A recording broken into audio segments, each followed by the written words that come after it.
Welcome to the Nobody Tells You This podcast, where we will be debunking popular health myths, fads, so that you can get fact from fiction and make informed health choices. Join us every month for new episodes. Okay, you can welcome. Episode 6. Today we've got a really good, juicy subject for you. We are going to talk about weight and metabolism, really big buzzwords out there in the industry. And so we thought, why not come and set this as a foundation for our health series, where we're going to be bringing 5 episodes on each of the health conditions. So quick introduction, I'm Ravneet, founder of Neat Nutrition, and I think it's a very relevant subject for me to be recording on because I have studied nutrition, fat loss, sports science, and I get to bring you all that knowledge today. Over to me. Hello, everyone, and welcome to our podcast. As Rav said, it's a really important topic, and I am Virpal here, the menopause clinician.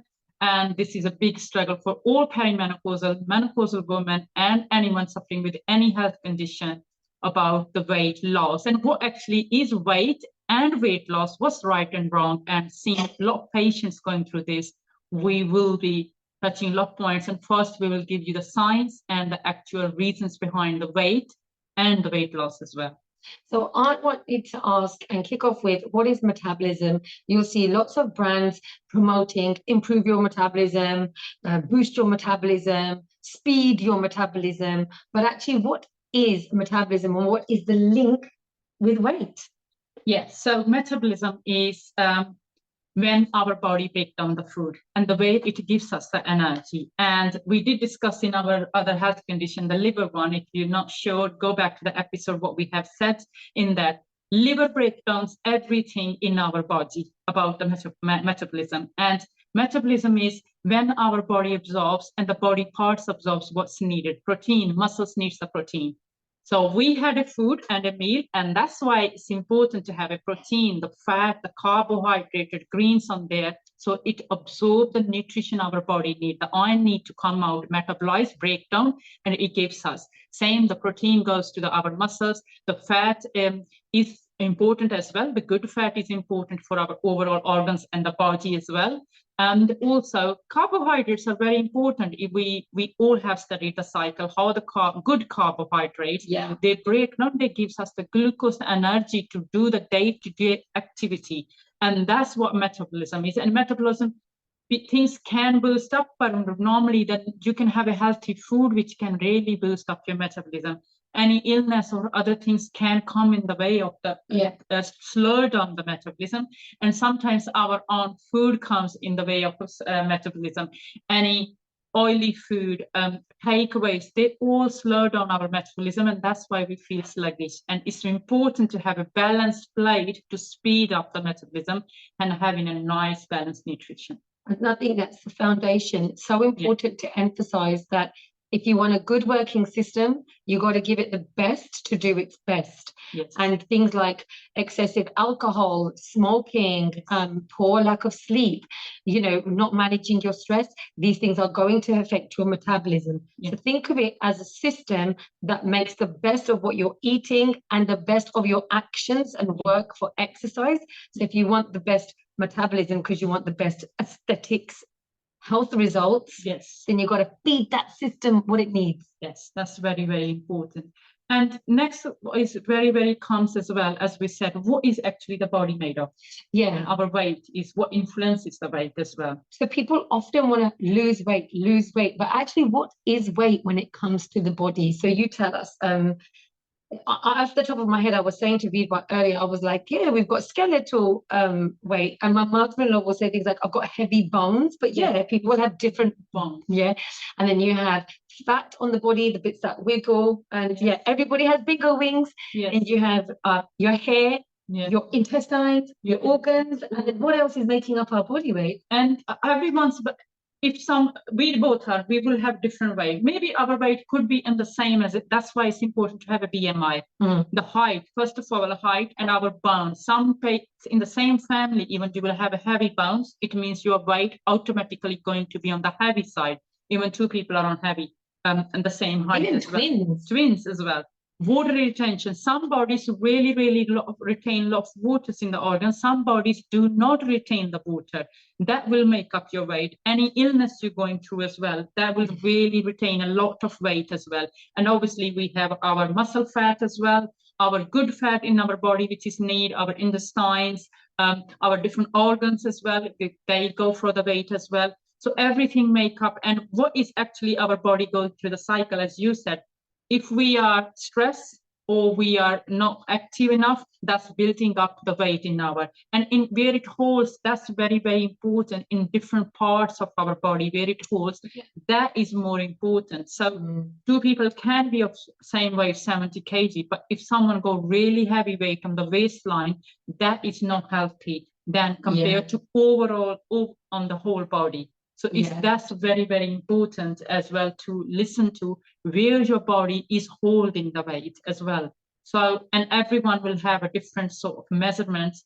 So that's when you need to know what is average for me, what is normal for me according to my genes and my body, and where I need to bring back my baseline as well. Really respect yourself as an individual. And I think people comparing weight as a number and they're not seeing it in that nuanced way of what Veerpal's described and how actually multi-layered it is. It's not just, oh, I get on a weighing scale, this is my value. No, it's not, because don't do that, and do not compare yourself. First of all, do not compare yourself, but you need to have your own baseline, and that's where is I know my baseline weight, and it's not I want to look skinny, it's how I want to feel healthy, and my energy levels, like, are you active enough? Because when we start to feel heavy, we don't we're not mobility, our energy levels as well get affected, and then our cortisol levels, our stress get affected, our sleep get affected, and when all the cycle goes, it reduces our metabolism. When it reduces our metabolism, that's when we start to unnecessary weight start to build up in our body, and that's when it leads to a weight gain, and then the obesity as well, ultimately. So it's a sort of cycle of, that's why it's very important to have a 360 healthy lifestyle, a balanced plate and a balanced diet, and also the balanced lifestyle of sleep, what your extra lifestyle is, like alcohol, smoking, exercise, movement, everything else. That's very, very important. And that's what we cover in our lot programs as well. And we're always going to bring that back, because there's so many people out there selling extreme options. Yes. But really, a nutritional plate, some daily movement that you enjoy, having connection with loved ones, ensuring you get some sleep and adequate water, and then the extremism of, everything organic, alkaline water, meditating on a mountain, that's going to add to a lot of people's stress that are not going to be able to access that. So like, we're really going to always give you the realistic and honest approach. And then the other importance that Veer's just really mentioned here is, where is the weight? So people are often looking for weight loss tools, but actually it's more about fat loss. Because when we look at the overarching two important factors here, you got fat versus muscle. Muscle weighs more than fat if you look at the volume. The muscle. And I love those pictures. I'll do that. I'll do it with the magic wand. I'll put it into the podcast video. The pictures of the muscles and the fat. And the fat, muscles is okay, because if you are really active doing exercise, you build the muscles and you are going to be on the heavy side. So your weight can't define you. But if someone go very big waistline, and there is visceral fat around it and the cavity fat around our body as well, that is not good for cardiac health. That's, we say, built up the obesity levels. That's what happens. Some women, like I was calculating BMI, very skinny woman, very healthy, active, but she had big breasts and big bottoms. That's like genetically she has. And she said, no, my BMI is 28, I'm obese. I said, you're not obese. This is what you are. So do check your body parts, because what is actually going on with your body parts. I go heavy legs, that's my baseline, and that will add up the weight on my body, including my heavy bones. But so some women may have heavy chest, breast, and then heavy bottoms as well, and that is built up. But that's why it's important where you're holding, and it's the fat where you're holding as well. To really, and then one thing which you said is the fat in the veins as well. Yeah, funny because my husband always comes up as obese because he is a very high BMI because he's weight trained his whole life. Yeah. So you have people that have a muscular weight, that BMI will always say that they are above. Yeah. And that's why important to discern where is that weight coming from. And there are really clever tools out there, and you can get body composition testing, but actually the most accurate machines are so expensive that you're not about to get them with holding that metal thing. Like that's going to give you and weighing scales that apparently send electrical signals up. What they're doing is they're seeing how quickly the current moves through your body. So it moves differently through fat versus bone, etc. But they're not very accurate. So please be very careful when you're using these body composition machines at home in the gym for cheap. But you can tell there are things like calipers that actually pinch the body in different parts that can test you. But you have visceral fat and subterraneous fat. So one time I did that machine and I said, you've got a very large fat percentage, but you're very small. And they thought it's because I had visceral fat, which would be within the body. And that takes a different type of method, exercise to reduce that than what typically people may do. So Pilates, yoga, slow movement, resistance. Reformers as well. Really. So it builds up your core, and then it's breaking down all the fat, and that's when it around the organs, and then when it's going out of the body. So it's very important, and no matter is right and wrong, as we said, it's how you define your body and what you feel. It's very good tools to check the measurements because they tell us where our baseline is. But our body, we start to feel our own self when we are actually going on upside or the low side with our body, because our energy levels, the clothes, the way we feel, we will tell where we are. Things do, like you can genuinely feel it within. Like it will cause things like fatigue because remember, body fat is also related to insulin and hormones and the production of certain mechanisms in your body. And so the disproportionality that your body perceives, it will give you signs. So be really mindful to know the difference between the fats, and if it is the one on the outside, which around the abdomen comes with health risks, cardiovascular risk, as Vipal described, they have they say sometimes with those it's easier to get rid of, but there are certain techniques that you can use, but it always comes down to how does your body respond. How your body responds to it as well. And we got to remember every food we're eating, it breaks down in a different way in our body. So that's why if we want good nutrition like iron or multivitamin, that's important to have a food. It metabolizes different way. And as I said, the proteins need to go to our muscles and it need to metabolize in a different way as well. And the same it goes to the fat. And then we're going to talk about what type of fat or nutrition we should be talking. And is weight then a good measure of healthy? Weight directly is not a good, only or good measure of our health. It is not, definitely. A lot of people say, I'm 59 kg, 60 kg, I'm healthy. No, there is a lot of conditions where people are on underweight or just on the average weight. It doesn't guarantee your good health. It's all about how much good nutrition is in your body, how much the strength is in your body. That defines your good health as well. Overall, inside the body, your cavity, your arteries, your veins, how they're performing, and then your oxygen, how it's performing as well. The O2 box levels or whatever it's called. Level, because it's going to our brain and it's going to our heart, and that's what it's pumping. Blood does define actually our good health levels. It's very, very important. That's why they say have your blood test done.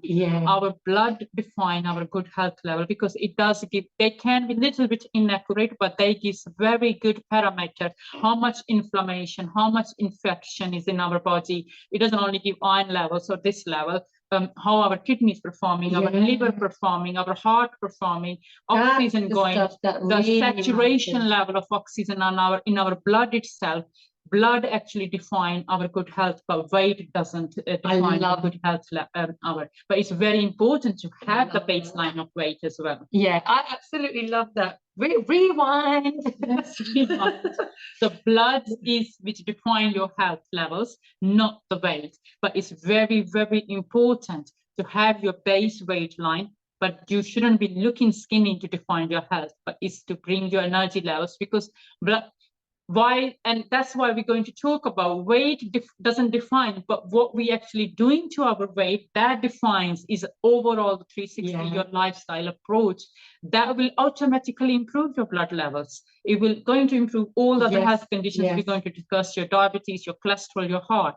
That's why we focus on. We shouldn't be using the weight. We should use the full our 360 the degree full puzzle. Yeah. And that's will lead to a good health as well. Drum roll. Yes. And our emotional health is very important for a good health. You can have a fit physical body, very good weight and everything fine, but if this is not there, that defines our health as well. And you won't be able to take the actions that you might need to improve the other markers, and that's really important.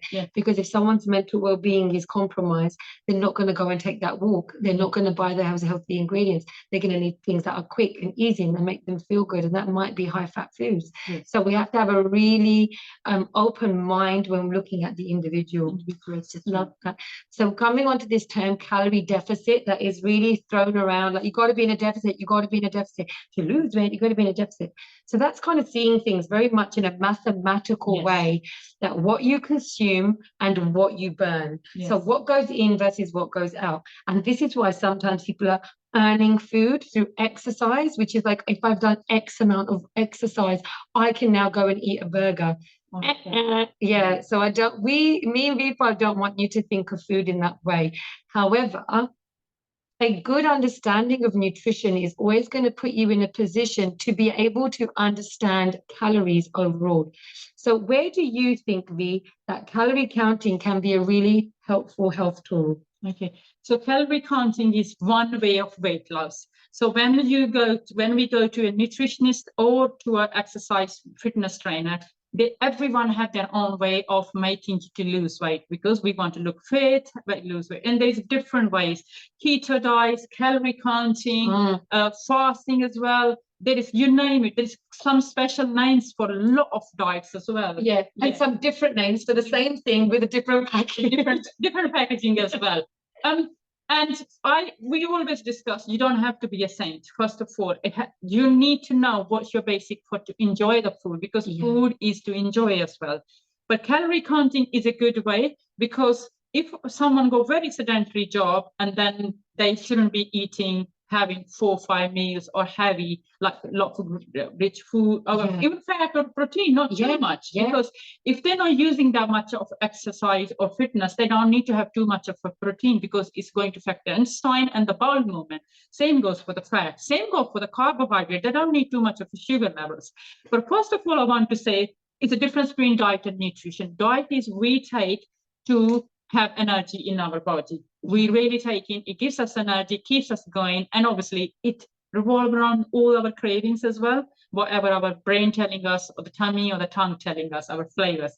Nutrition is your organs need to survive and perform better, and that's where your blood test will going to work on what your nutrition level is. And that's why the diet has to be planned, which is going to ultimately giving us a good nutrition, and it needs to be balanced. So for example, having nuts or any seeds in our body, that's a good nutrition, good vegetables, healthy fruit as well, seasonal fruits, not like just don't go for anything. Mangoes all year. Go for seasonal fruit, because they're fresh, they're more healthy. And now in summer, we need more water retaining, more like more that fruit. So it's a good. Red peppers, lettuce, very juicy type of vegetables and fruits. Whichever you enjoy, pick few, and that's your favorite. And that's why what the nutrition is. And we're going back to the calorie counting is not going to, that is again a starvation mode or a dieting process. But you need to understand, if you are doing exercises, you're doing a fitness, you're doing a walk, you go very busy day, you don't want to be counting your calories, because it's ultimately not going to affect only your energy levels, the way you're working, it's going to affect your metabolism. Also, it's going to affect your cortisol levels, which is going to cause you stress, and you're going to gain more weight than losing.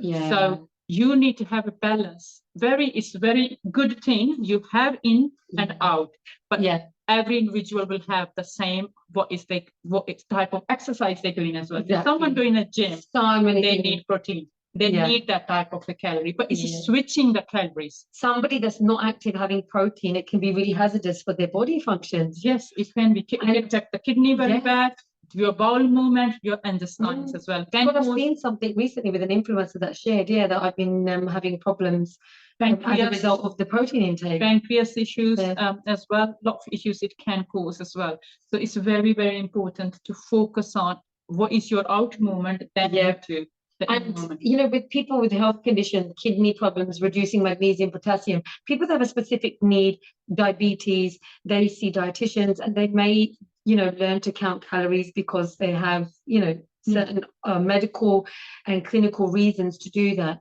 And where it's unsafe, and I think this is really important, is if somebody has a history of eating disorders and it's going to make someone obsessive over food. If you're going to pick one food over another food, for example, nuts are going to have more calories than a wafer. But does that mean you should choose the wafer? No, not if you're doing that on a daily. And historically, I had, food limitations. I limited foods, I limited dairy, I limited certain carbohydrates. So it can make people want to eliminate foods, and that's not healthy. Like trying to cut out a food group such as carbohydrates for keto, or trying to go just on an animal fat diet for just proteins. You should listen to your own body. Don't go into that trend. But calories are nuanced. They don't give you the nutritional value of a food. It gives you a numerical number. So having an underlying knowledge of nutrition is so important. Yes.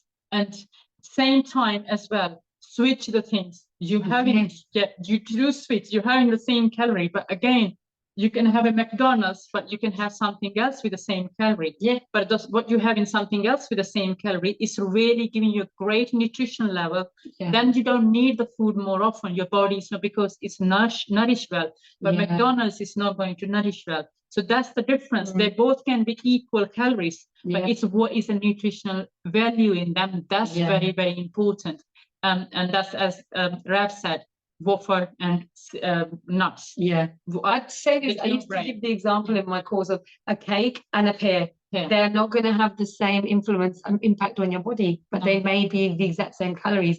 Oh God, I used to use Fitness Pal to cheat and basically save space to eat crap food. It was terrible. It can become a very obsessive way. Obsessive way. And it's a slow and steady and sustainable approach. Go for the stay. So how do we do it then? How do we do it without calorie counting? What is the sustainable approach? I have done.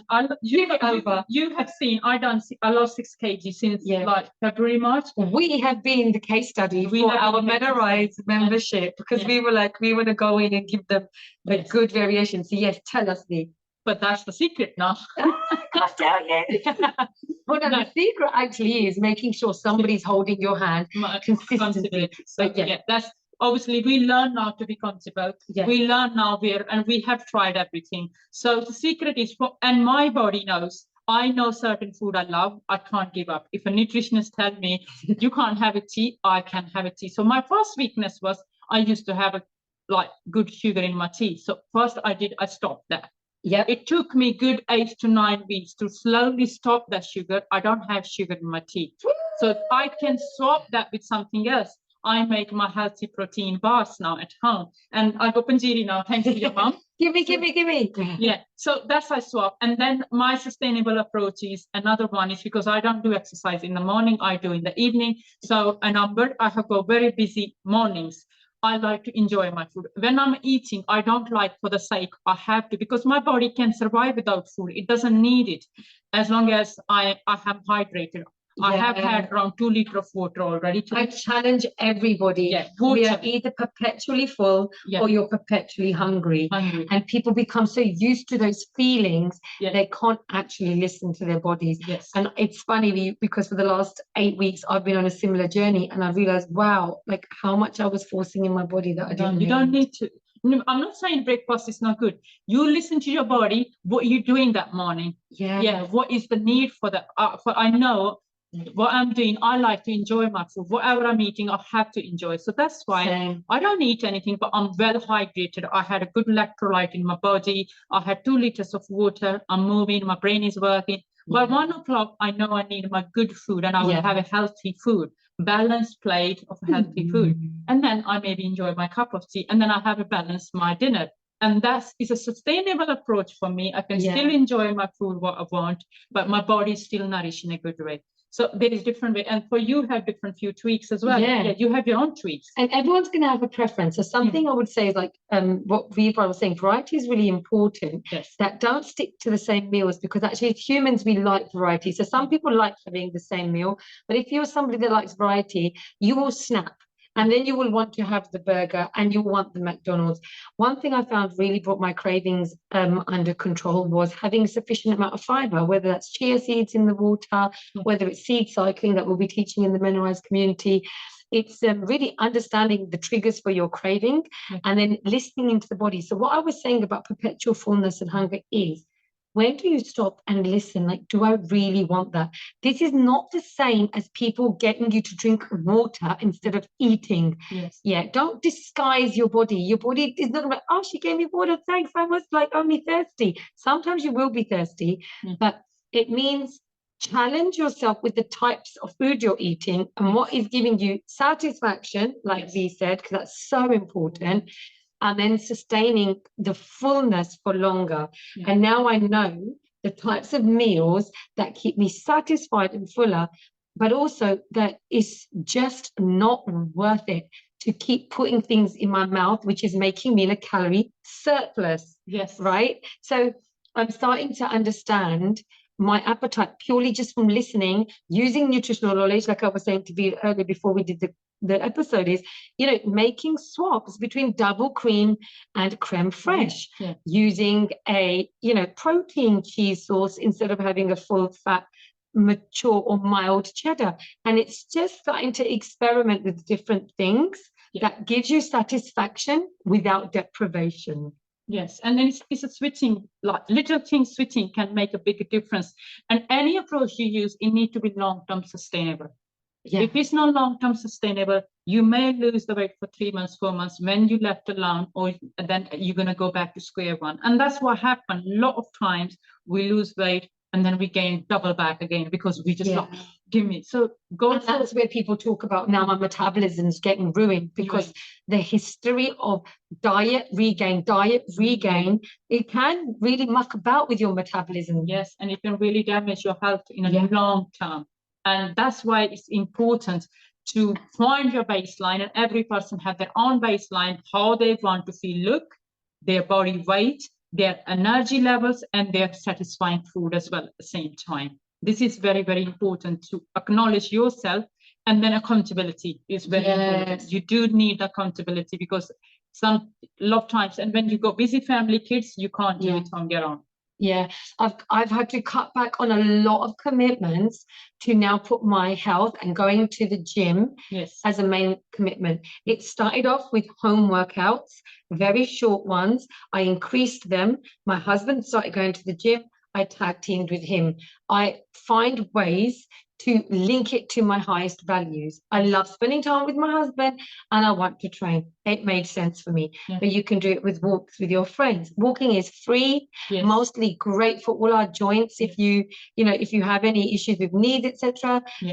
For us, it's about encouraging you take one small action and show up regular. Yeah, that's what is it. If we have to give the one tip, about 3 tips. Let's go for 3 tips. Let's go 3 tips. So what are the main 3 tips we will give for the weight loss or the balanced body, which we can say? Hydration, water. Very, very important. Cheers. Clink, clink. This is always we always have our water with us. And Rab said, you said, listen to your body. Yeah, so listening into the body, like, am I hungry? Constantly getting used to, am I hungry? Because we eat in distraction, we eat in pain, we eat in love, we eat in happiness. Am I hungry? Do I need it? Yes, that's important. Emotions are how regulated your emotions are. If you're stressed, you are going to eat the rubbish food. Even you eat healthy, it's not going to work the way, metabolize the way it should be, because your cortisol levels not going to metabolize the way it needs to be given as well. And another thing, which is the last thing, which I will always say, is the balance, the nutrition as well. Yes. Go for switch and go for nutrition. Don't go for dieting or diet. what is the diet? Is to go for the right nutrition, what you need as well at the same time. This is full 360-degree approach. You do for the weight, but only you can decide what's best for your body. Then you ask for help. And that's exactly why we decided to do the membership. It's not about getting someone results within 8 to 12 weeks. It's about seeing where that journey in 12 months takes them to the point of pure confidence that I can manage my sleep, weight, stress, emotions, and I feel better within. I have coping strategies. I've reduced my symptoms of perimenopause. And this is not just about menopause. So anybody out there, if you can find a membership and a community to do these things with, you are likely to win. Yeah, that's true. And any questions, do drop us a message. And we're going on the next series of the health, the further health conditions as well. So we got another 5 episodes to release for you on different health conditions, but weight is the first most important to work. So every time we mention it, come back to episode 6. We will be back next week. We're coming back in with another episode on 1 to 5 health series. We love your comments. Please do like and share. And also watch the Punjabi episode if you got family and friends to share with as well. Give it. Bye.